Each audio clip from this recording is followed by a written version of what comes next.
Greetings, everybody, again. And so, in this little installment, I guess we're going to tell you a story about, I guess, our observations in recent times and also where things are going to with us and for us. And just bear with me because there's something going on with my screen. Okay. And I just have to make that thing go away. Oh, yeah, sorry, I have to make something go away. Just bear with me. Okay. So, welcome back, Madalena. And yeah, we're going to talk in a minute. I'll share screen, but we're going to talk a little bit about Sekhem and trauma to transcendence. And maybe, I guess, it would be nice for us to start with maybe saying a little bit about where we see people are stuck right now, and at least how we think things like Sekhem can help, but also this journey to mastery that maybe is missing for a lot of people and people's aspirations and values. So, yeah, for those of you who are wondering what we're talking about, recently we got kind of the cosmic instructions that really help us to create a structure for all the teachings of the mystery school. And we're not here, it's not that we're here to try to sell this to you. What we're here to do is to try to help you to have aspirations in whatever way you need to work with it to come onto this spiritual path with a more complete idea of how that might work. Okay. And for us, it's helped us to organize what we're doing. And this is not anything new. And so, um, whether people do it with us or not, it's just really useful to know about this. So, Madeline, I might ask you if you just like to share a little bit about these stages, and I'll put up the screen and I'll help you if you need any insight, as just what we're talking about and how we've observed things and how we might help people to deepen on their spiritual journey with all of these things. And I'm just going to share now while you talk. Okay. Uh, okay, so Can you see this? yeah, I can see it. Cool. It's Kind of strange size. yes, a little bit, but we can see it. I mean, I can see it at Yeah. least. If someone also knows about like Vedic astrology, we use this for different aspects of a person's journey to know what a person's life might be more directed towards. So, um, what we how we are using it in Dharma STARS, the four pillars, is to help a person go from the novice into the spiritual, more transcendent part of a spiritual journey. So we would start with the Artha and the Artha phase, and the Artha is connected with wealth or material, more material side of life. It's connected also, yeah, with that earthly part of a person's life. And then we would go into Kama, which is about pleasure and desires. And yeah, this could be a person really wanting like the pleasures of life, the more material pleasures, sensual pleasures of life, or having a wanting a desire for a better life. So it really depends on how a person is approaching their life and how they want to direct it towards. Then the third stage we would go into Dharma, which is righteousness, which is this higher essence of life and wanting really a better world and a better life for everyone.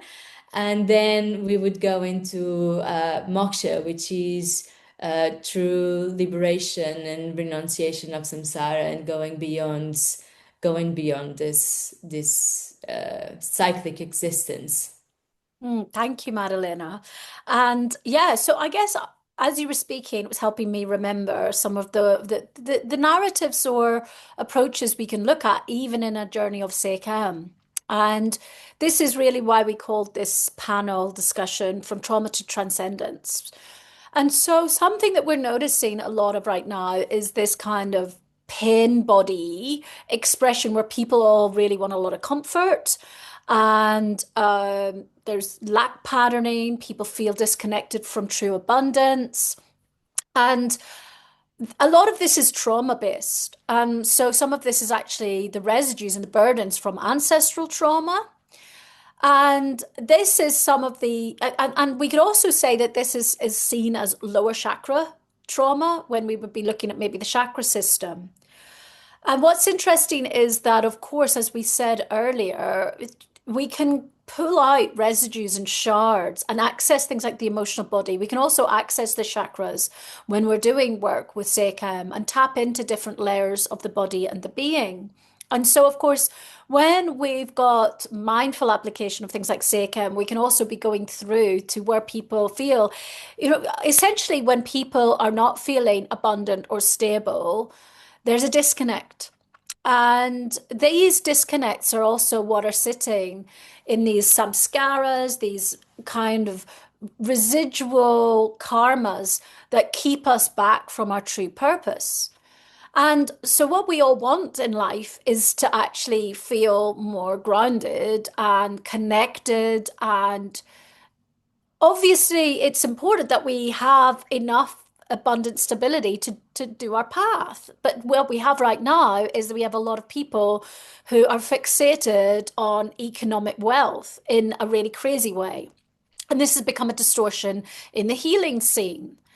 And actually, people need to be very careful when they're using Sekhem. And this is what can happen when people over-identify with the shadow of the Sekhmet archetype, is that because Sekhmet is about authority and is very much connected to the sacral chakra, which is connected to our power and our individual power, is that people can get very into this kind of like, I'm powerful. Yeah. We'll go into like the sexy goddess priestess later, but this is where one of the distortions around Sekhem can lie, is that some people will come to Sekhem because they want to identify with Sekhmet, but in a way that she's a powerful goddess. And this is actually where there's quite a lot of delusion around any of this kind of seeking around a lot of the Kemetic pantheon, because people often go to Egypt because of this quest for power. Okay. And this is, yeah, I could say a lot in this, and I'm in the process of making a satsang about this just for advanced level or advanced and master's level students, because yeah, it'll trigger people otherwise, but it's something that I've observed, and I have been to Egypt and observed these patterns. And actually, this all came from also teachings from Sekhmet herself as an energetic frequency. Was that when people go to Egypt and project these ideas of sexy Sekhmet and Sekhmet, he's all about this kind of female power, yeah?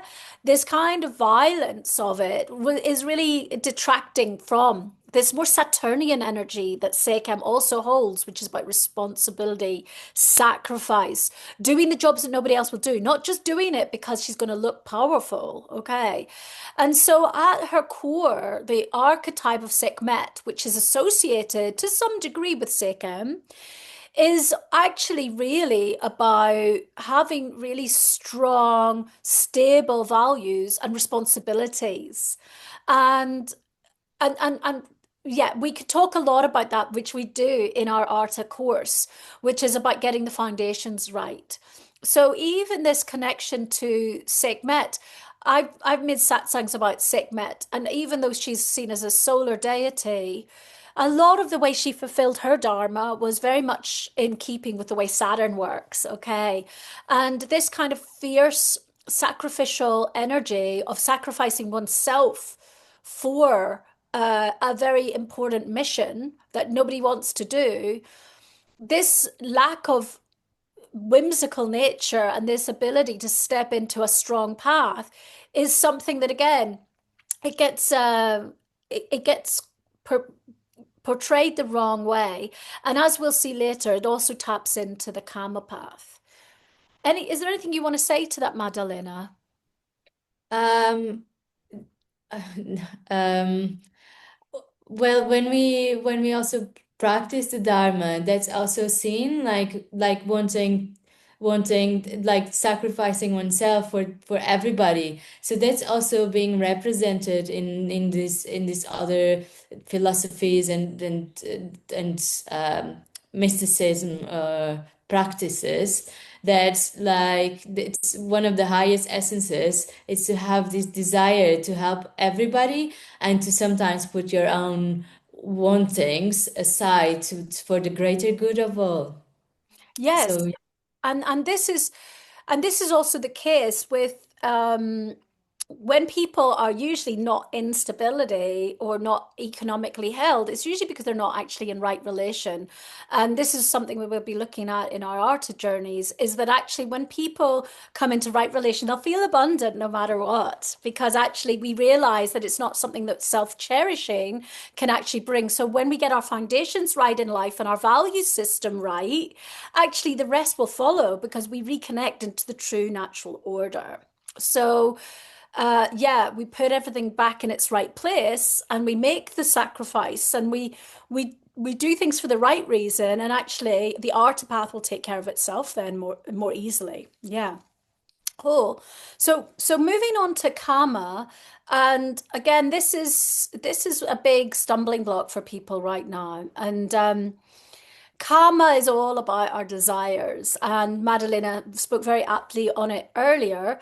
And right now, again, we have a lot of people who only do things for financial gain, so they're not on a true spiritual path, but also, and even around Sekhem and anything linked to Egypt, is this kind of like goddessy, priestess, got to wear robes and you got to dance in a certain way, ideal, but, and this kind of notion of sexualized spirituality, which again is often an inversion of what the karma path is about, where it's karma initiation is very much about getting our motivations right and dealing with our desires. And it's about moving again beyond selfish desire, which is usually, I want to have sex with that person, or I want loads of money, I want this thing for me. And it's actually desire for, a golden age or for alleviation of suffering for all sentient beings.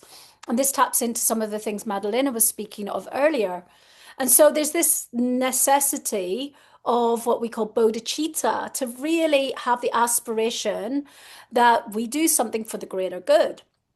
And what's interesting is that all of these parts of the pillars of the Purusharthas can connect in with certain planets. And so certain people have karma around the planets that link in with karma or activating their dharma. And this is why when we want to be a fully enriched spiritual person, we want to have all four pillars activated. And this is why, and a lot of desire is coming from the sacral chakra. And this is why what's interesting is that when we're working with Sekhem, we're not working with the traditional Indian chakra system. And as Sekhem was taught to me, we actually you don't finish at the heart, but the main areas you do are all around the head and the heart. And then you scan and work around other parts of the body. And I find it very interesting because, in a way, as we activate the Sahu, the spiritual body, and it is taking precedence over the lower impulses of the lower chakra system, it's almost like by not overindulging on working on the lower chakras. And in Reiki, we work with the lower chakras quite a lot. It's almost like creating a higher mechanism where we become more heart centered and we're moving from the heart. Okay. And where we have a lot of suffering right now is duality, drama, addiction, wonky sexual values, all of these things. And these are all seen as related to the lower triangle. And Sekhem doesn't work in any kind of focused way in the lower triangle. It's very much a medicine that goes through to the heart, and it's also working with the endocrine system. It's working with whatever it needs to. Plus, it's working through the different layers of our energy body.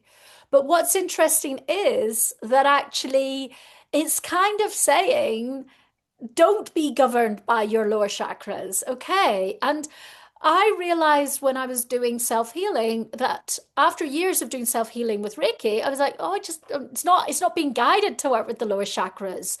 And I feel that it's helping us to get our desires more altruistic, to become more heart-led beings. And I want to ask you, Madeline, if you've noticed anything about lower chakras, the heart, and so forth when you're working with Sekhem. Yeah, I definitely spend a lot of time with the hearts, and then just sometimes I do go a little bit to the lower chakras, but it's not like it doesn't feel like lower chakras per se. I don't feel like I'm working with the chakras per se. Sometimes just a part of the body, and some people would have a little bit more. I would spend more time on the lower parts. But yeah, I would say like maybe three-quarters of a Sekhem treatment would be spending it up until the heart, and then the rest sometimes on the other parts. Yeah. Amazing. And so if we break that down, what's taking place when we're receiving Sekhem or giving it is that this tapping into the Sahu, to the higher spiritual body, is activating our heart coherence, the neurons of the heart, the quantum nature, the mind, as Buddhists would say, which is all located in the heart. And by doing so and accessing these gateways, we're giving rise to being these beings who are governed by higher values. And this is all in keeping with what Sekhmet is about, and this walking our talk, authority, impeccability, and all of these things. And so this is very, very important in the healing path, is that we get our motivations straight. And this is something that we see a lot of, a big problem right now in the world. And Khentrul Rinpoche, our Dharma teacher, he's always talking about hobby Dharma, yeah? And people not getting their priorities straight. And there was one story where his main assistant was saying, they've had people apply for the like poverty rate of their attunements because they wanted to go on a five-star yacht holiday. Yeah. And which is gonna give you enlightenment, the yacht holiday or the attunement, and that they're that stingy. They want to save up $10,000 rather than pay $100, okay, to this highly enlightened being. Okay. So there's this inversion that we're very much confronted by right now. And this is where a lot of people get very stuck with the motivations, with this desire realm. And actually, this is very interesting because in the Kemetic energy body, we have the sense realm, which we also look at in Buddhism. And it's this believing that truth is everything that we can behold by the senses. And so, how something looks, how it feels, and this obsession with sensuality is something that we have to overcome. And this is why, again, working with Sekhem, even receiving distance healing regularly, is going to help you to start to rewire the dominance of different parts of your body. And this is why when we opened with the Sa Sekhem Sahu, every time we say that, we're reminding ourselves, I want to tap into my spiritual body as my main default, okay? And that's something you can all do, okay? Because this is where we live in this very crazy inverse world. And I think that there will even be some of you who are Sekhem students who are now suddenly going, goodness, I need to say Sasekhem Sahu more. Because as I said, I don't do treatments every day. Madalena doesn't do treatments every day. But I can tell the difference when I don't say Sasekhem Sahu. So I'm making a pledge to be a spiritual being. And the more we work with that, the more we become just connected to the bits of us that are emanations of different things, or a vessel that can bring through the teachings as they need to be to a designated audience. And it becomes more seamless. It just becomes something just like all the layers of when we do one initiation and then we suddenly realize, oh, I've reached a milestone. We reach these spiritual milestones because actually we're becoming defaulted to our spirit body, okay, to our spiritual nature as our default, rather than the wounded sense body or the physical body and all its afflictions. And so by calling upon Sekhem and mindfully working with it, we can also, by starting to become more beings of the heart and the higher energy centers, we'll start to get our desires straight because we're starting to overcome more libidinal, selfish, self-cherishing based desire, which is never going to be an appropriate foundation for full spiritual growth. Is there anything you want to say to that, Madalena? Yeah, I also think that sometimes people say, I think I've said this in different contexts, but people say, "Oh, just follow your heart, just follow your heart." But there's a need for also doing a lot of like purification in our for our own body, our subtle body, that can help us actually emanate these higher frequencies of the heart, because the heart can also lead us to the different those different desires that we think that they are from a higher perspective, but that they are not. So I think there's an importance to do that work and to really cultivate and purify and receive, to be able to go to those higher places. Absolutely. And as you say that, this is a lovely segue into coming into Dharma. And Dharma, of course, it is in some way about our higher path, and that's obviously a very personal thing. But Dharma is also about spiritual teachings, and this is why when we need to apply ourselves to learning and to understanding the high path, and also if we look at kind of more New Age spirituality and the kind of 12 chakra system or these different systems, we have this concept of a 3D to a 5D shift, which in theory is moving from the solar plexus to the throat and what's in between the heart. And the way I see it is we have this concept of fourth dimension, and the fourth dimension is also connected to the astral body, where there's a lot of kind of emotional material. Okay. And also, when a lot of people are very deeply in dualism, which is obviously a very big rite of passage we all have to go through, the fourth dimensional entities and the drama of the fourth dimension, it's like this initiation of trying to move beyond the solar plexus into feeling more in oneness with others and more fully in a devotional path. But there's still something of a karma or a cosmic quest that has to be undertaken. And this is why, as you say, it's all very easy to be in the heart, and give all these nice affirmations. But if we don't actually understand cosmic law, apply ourselves to the Dharma, to tap into the wisdom of the ancients and those who've already done the path before us and who actually achieved enlightenment, and to understand what altruistic values really look like, it can just stay as karma and it's not really true Dharma. And this is actually where a lot of people get stuck. And when we're looking at the planetary journey, which we look at in our Arta and Pillars path, when we're tapping into the journey, they're basically wounds that we can have around different planets, and different people will have different things in different places. And Jupiter represents our Dharma, and it's like the guru, the higher path. And if we have abrasions to the planets on the way to Jupiter, it knocks us off course to our high Dharma. And that's why so many people are in a kind of false Dharma path, or they're really still in karma. And this is why a lot of people are in karmic relationships or doing jobs they don't like. And actually, the gateway to Jupiter fully lifting off is actually Mars. And Mars is doing the things that we don't, just doing something that's bigger than us, that we could lose our friends, our family, our home for. It's like a quest that we've got to take. It's like a fire that has to light that's bigger than us. It's not just like, oh, I love this and I want this because it's about money or I'm going to look good or it's comfortable. It's the opposite of that. And until we activate that Mars, we don't ever get to the Dharma path, to the Jupiter. And so a lot of people are stagnating in their journey. And that's one of the reasons why we have, for people to do advanced Sekhem, they have to do karma yoga, and they have to go into selfless service to see how the wiring of that works and what the experience brings. And you should see the write-ups that people send, how the experience just teaches them to have a better value system.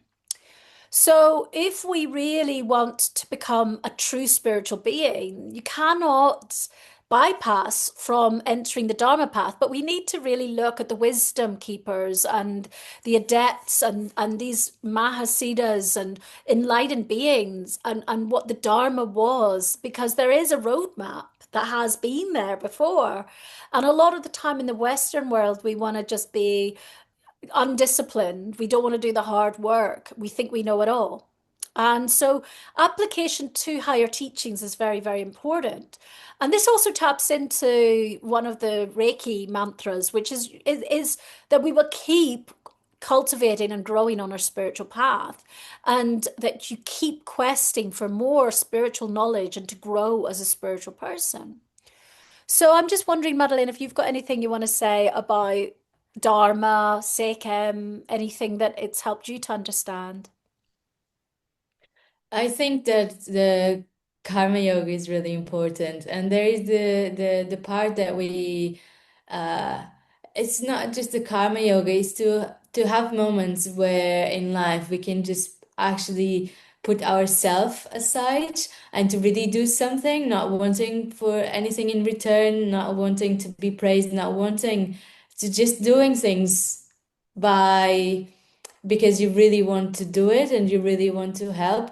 I think just going into that and going into those settings sometimes is really, really helpful. And some because also at the same time, many beautiful things come from being and being exposed to those settings that would be way beyond that we would possibly want or think that would happen. And I think it's really, really important for surrendering and for just letting go and to just yeah to just be with the magic. Absolutely. And the Dharma path is something that unfolds over years. And when we're just applying it from the Kama lens, we won't usually get the true Dharma path.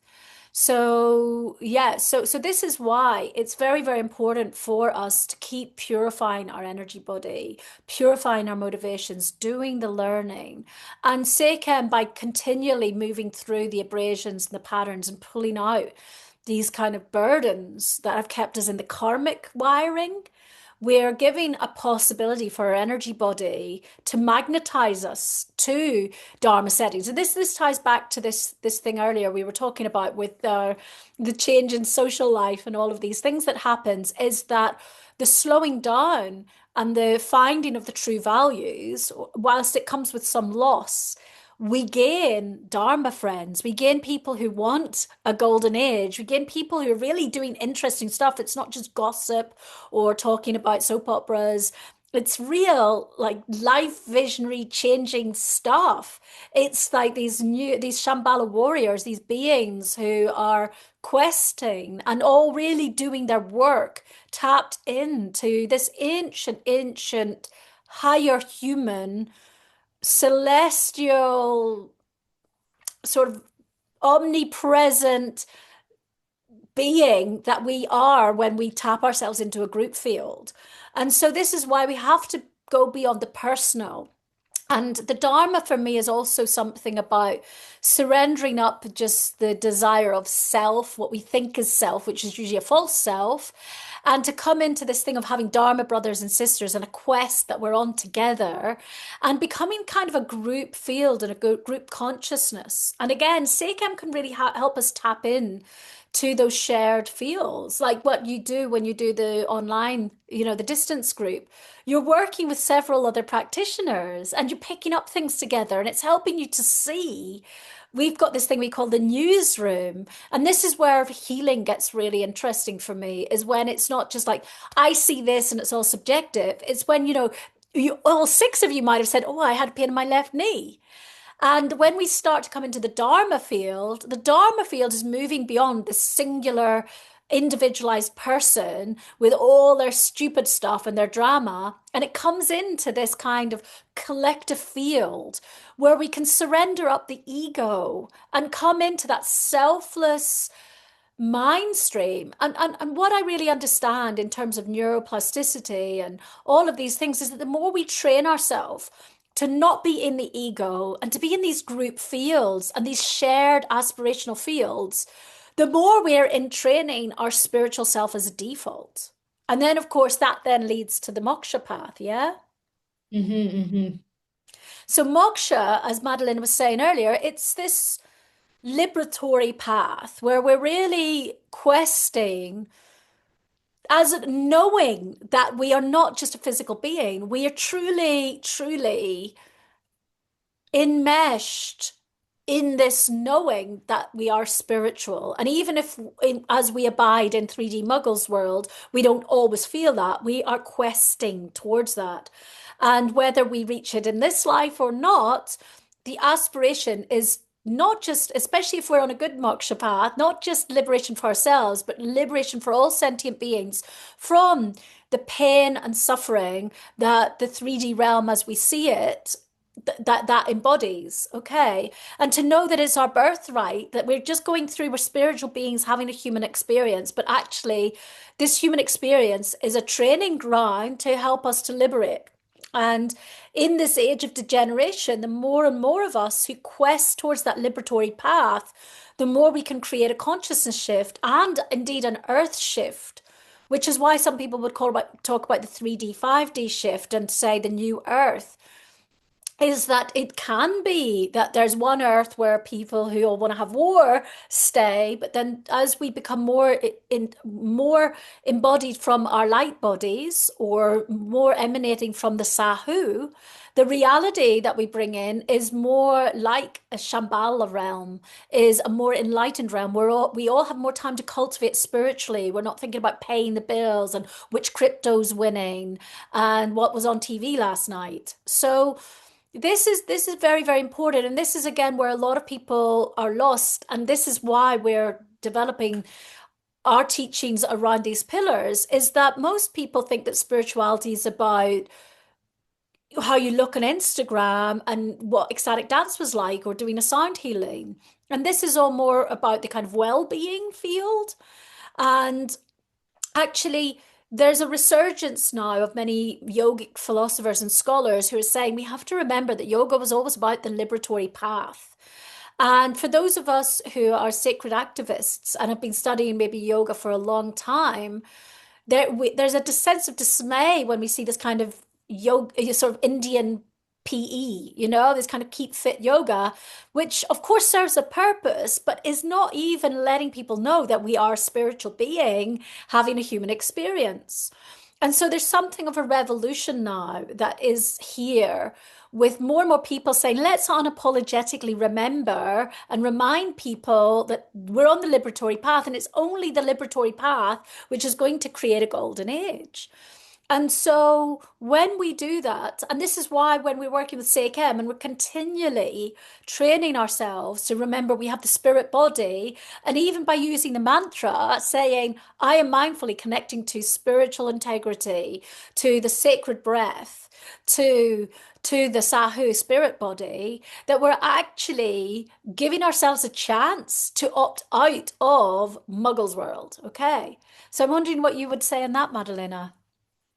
I think that was beautiful. Yeah, I totally resonate. And I see so many people that they're more conscious in a way, that they live more connected to the earth, or they have more conscious relationships and all of that, but that there's still the sense that sometimes they still get attached to being connected emotionally, or not letting go of certain patterns because they don't know who they would be without it. But the spirituality is a quest, is like an ongoing quest that always that goes throughout life, and that sometimes we may feel more connected, sometimes we may not feel so connected, and then there's this, but it's how we reconnect with our path, and how we can keep reminding ourselves that about what our values are, and about like what is it that we want from life, and that is important in each moment, I feel. Absolutely. Yeah, yeah, no. And this is the thing. It's we're not and we're not trying to sound elite or narcissistic by saying this. This came through, which we talk about in another transmission, which is a free transmission. It it came about from just it just came out of the cosmos where we've been told a system was going to come, and this is an ancient system, and just really the only thing that I feel is holding people back is that they don't know about these things, and this is why we feel like we have such a a convergence of all these like novel modalities coming together, and then people doing evidence-based studies about these things, and all this magic that's coming into the field. And if we can start to get our aspirations straight, the path and the trajectory to a golden age for all sentient beings can accelerate. And this is really what we're here for. But if people don't know, because all they know is Indian PE or ecstatic dance, which is obviously already creating how would I say, a parting from maybe other ways that people were doing things. That's a great opening. But what's happening is that a lot of people don't know that we've got these liberatory paths. And so they're not able to go into this all or nothing. Let's just go into the highest path possible. And that's what I think is now very, very exciting because I think that we're seeing the possibilities. Then, for instance, even the fact that we are karmically allowed, even if it's not to many of you, that we're allowed to speak about this means that something in our collective karma is shifting to say that there are more people who want to know about this coming online. And this daily gives me the cause to celebrate. It's a little bit like Kalachakra Tantra, the Tantra of world peace, and is also called the highest yoga tantra. It is said that if you see the mandala of that in this lifetime, then it's already a great blessing. So if you've got the karmic conditions, even to see that, that's really good in your life path. And this is when I wrote the book, Dakini Weaving. Anybody, I was celebrating because it means that if I'm allowed to write that, it means that whoever's reading that has the karmic conditions to read about that. And therefore, the fact that that's even happening shows us that we're already in some sort of major development. So, yeah, this is why Sekhem can help because it will help us to activate that light body without constantly going into the kind of the lower vibe response to things. But of course, that requires, as Madalena was saying, purification. We have to keep purifying. I mean, we both purify daily, and each person, it is about developing robustness and resilience in your personal practice. And the more you do that, the more you find the time to practice. And I used to live, a lot more chaotically, and I used to dream about the times where I could do lots of sadhana in the morning and pranayama. Now that's my life. Is most of my life is on retreat, and if I'm not on retreat, Madalena and I are usually co-working, and occasionally we're giving teachings, and but there was a lot of work in between, and there was a lot of shadow work and a lot of really deep purification and going through, hell realms. Okay, but the thing is that uh, this is all possible now. We really can clear so much karma from past lives because we've got all these tools converging.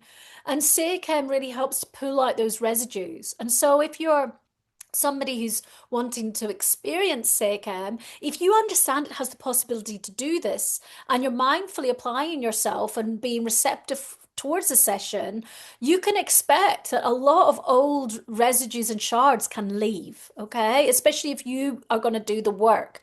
And it's all about us doing the work. Again, this is where Sekhem helps us as practitioners to spot who's not going to really do their homework after. And there's a lot of an emphasis on people wanting to have a nice time and prioritize their nice time. And then they want a practitioner to do all the work, but they don't want to do their integration or their homework. And it is all up to you. And that's why Sekhmet is like a wrathful archetypal energy. And we need these wrathful deities and these wrathful energies. And Madalena, do you want to speak a little bit about the role of wrathful deities in Buddhism and the wrathful and peaceful deities? Yeah, I think just very briefly, the wrathful deities, they really help us to go into the more obscurations part of us or the self. Could you And explain what obscuration means? um it could be just patterns or traits or things that are like kind of like embedded in us or like in a really deep place that is so hard because we are blended with them in a way that we need a more wrathful deity to go to those deeper places than just a peaceful deity. Um, so I think briefly that's what what I want to share about. Amazing. And this is why I think, especially for people in female bodies, there's always this sense of needing to be liked. And people like to look like I'm a nice mummy or I'm this lovely lady. And actually, this is why it has always been known that there can be these wrathful deities and these wrathful forms, especially in the female pantheon with many systems. And that's why Sekhmet also has this wrath energy that a lot of women, I know we're going to be talking about this in one of our other transmissions. It's actually a very necessary archetype, especially for female practitioners, because often women are trying not to rock the boat.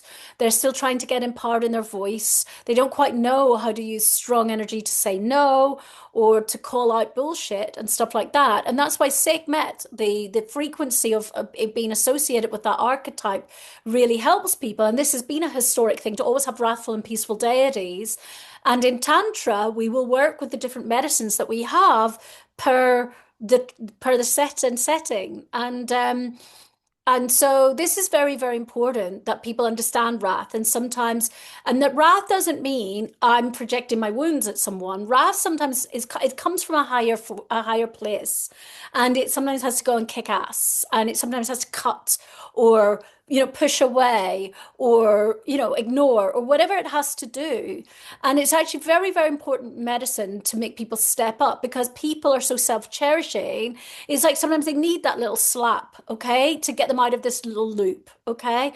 And being nice and stroking them and there, that usually suggests a codependence and an immaturity of the practitioner, that they are wanting to be liked, and they also almost want to energy harvest the needs of the patient, where sometimes the tough love is the important, but it's a strong medicine to hold. Yeah.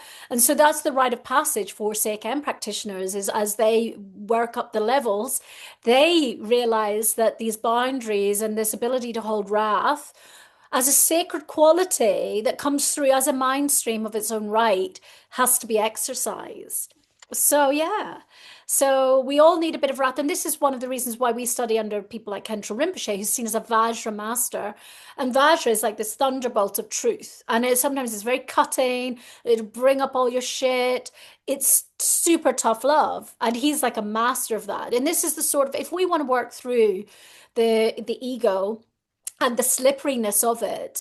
Often, if people are cultivating to quite a high degree, they're going to need a Vajra master and someone like that who's going to help them to really cut through that stuff. Because most people, it's all just an interplay of egos, but under the guise of false humility and all of these things. And this is why we have got these highly realized beings who the deeper and deeper you go into a commitment with them, the deeper and deeper the ass kicking and the processes are. But it's really so that we can really surrender the ego, so that again we're operating more from the higher bodies and we become a higher emanation. So yeah. So, and that's the moksha path. And as well, just to segue in, the Kalachakra Tantra path is an unbroken path, a moksha path through to Shambhala. So it includes many, many people who reach full enlightenment, and Mahasiddha is on it, and it's fully unbroken, which is very, very rare.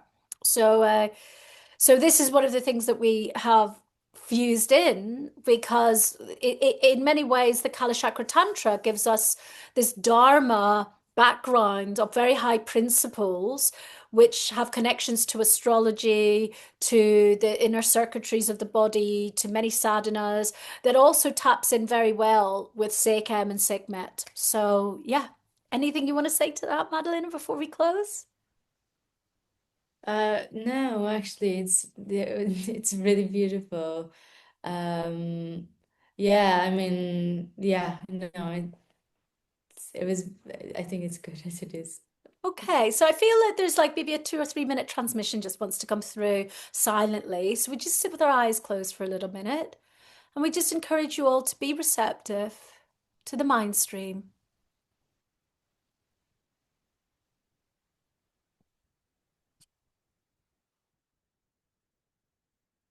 Just letting your heart be open to receive, understanding that we can have these defaults to higher energy centers so that we're not just governed by unconscious motivations all the time.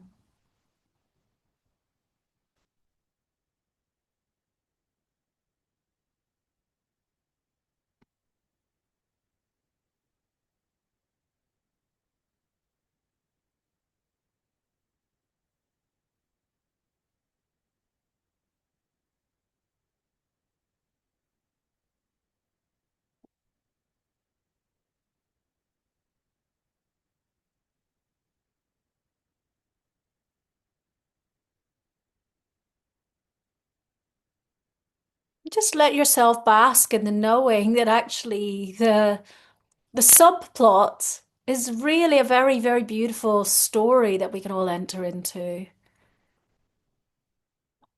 And that we really can step into being co-creators of a golden age within this lifetime.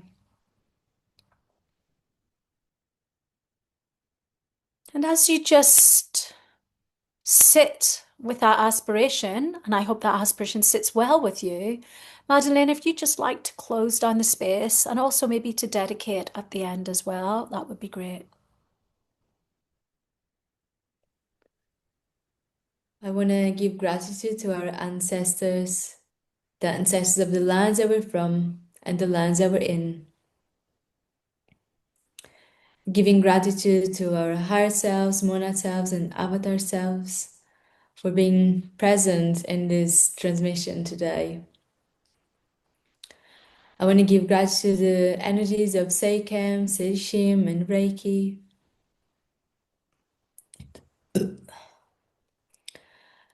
Sa Sekhem Sahu, Sa Sekhem Sahu, Sa Sekhem Sahu. And we want to dedicate any merit from this teaching, these transmissions, this session today to the alleviation of suffering of all beings. Thank you, thank you, thank you. The space is now closed. Thank you, Madalena. Thank you, everybody. And if this takes you to a still place where you want to just meditate or lie down for a minute after, then please feel free. Gracias, gracias, gracias.